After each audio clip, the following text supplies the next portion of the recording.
What is it that the Jaguars actually need to find in a head coach? And are there any people that you believe, not what everybody else believes, but that you believe fit what they are looking for right now? Number one, I think they need to find an offensive guy, and simply because of the fact that you drafted Trevor Lawrence number one overall, and you want to see him grow, right? You want to see him progress, and potentially being what you drafted him to be at the number one position. Um, Secondly, when you think about a head coach and you want to and bringing in the phrase bringing in the right guy, he has to be a leader of men, right? He has to be a leader of men. He has to be trustworthy. He has to be a guy that's honest. He has to be a guy that the players respect.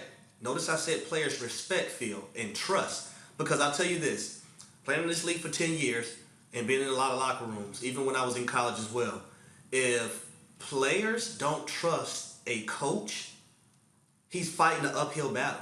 He's up poop creek without a paddle. Basically, that's how I'm gonna put it. So he doesn't stand a chance, and I believe that's what happened with Urban Meyer as well. Nobody in that organization, player-wise, I believe, trusted him. I don't even know if Trevor Lawrence trusted him. And you could see the exhaustion on Trevor Lawrence's face when he had to talk about the issues over and over again when it came to Urban Meyer. But you want a guy who's trustworthy, honest, you can trust, a guy who knows the game of football inside and out, and a guy who's personable. I'm not saying he has to be a player's coach 1,000%, but he can be a player's coach to a certain degree, right? A guy that players can go to about any and every situation when it comes to this game we call life. That's the kind of guy that they need. A guy who's going to hold everyone accountable. Notice I said everyone, including himself. It's another thing that transpired within the last year with Urban Meyer. Urban Meyer didn't hold himself accountable. There are certain standards when it comes to being a head coach and certain guidelines that I feel like you should follow. That's what the Jacksonville Jaguars need. They need an offensive guy. They need a guy with those qualities, a guy who's going to be able to get these guys to follow him, right? You have to be a leader of men. So when you talk about guys who fit that bill and fit that category, number one, I think about Eric Bieniemy. When you think about the tree that he's under Andy Reid, right? He's a guy that's been in the head coaching talks numerous of years, but hasn't landed a gig. Why not? It blows my mind. I don't understand. But I think he'll be a good guy.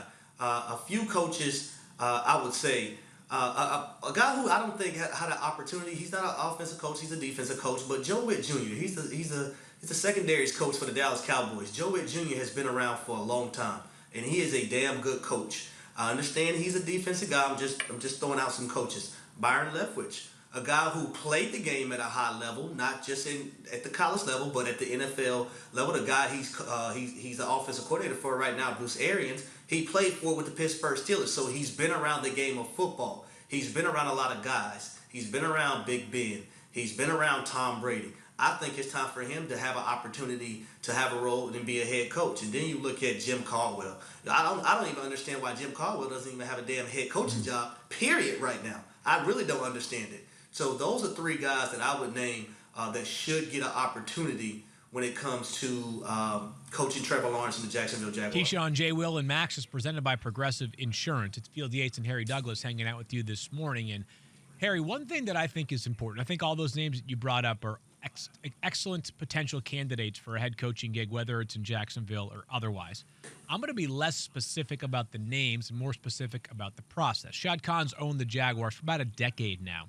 And one thing that I feel like is evident is he was new to sports ownership or NFL ownership when he took over, which is the case for many owners. And sometimes what you have is new owners who are relying upon people that they find as confidants, or sometimes what happens is they rely upon what they hear publicly in the media, people like us that are talking about certain people, right? Mm-hmm. And a lot of times what happens is the sports media kind of puts together the same list over and over and over again, right? Eric Bieniemy and I think Byron Leftwich are on a lot of those lists, but Joe Witt Jr. is an example of somebody that I don't think is on a ton of lists. Like, I think that's a thoughtful suggestion. Somebody like Joe Witt, right?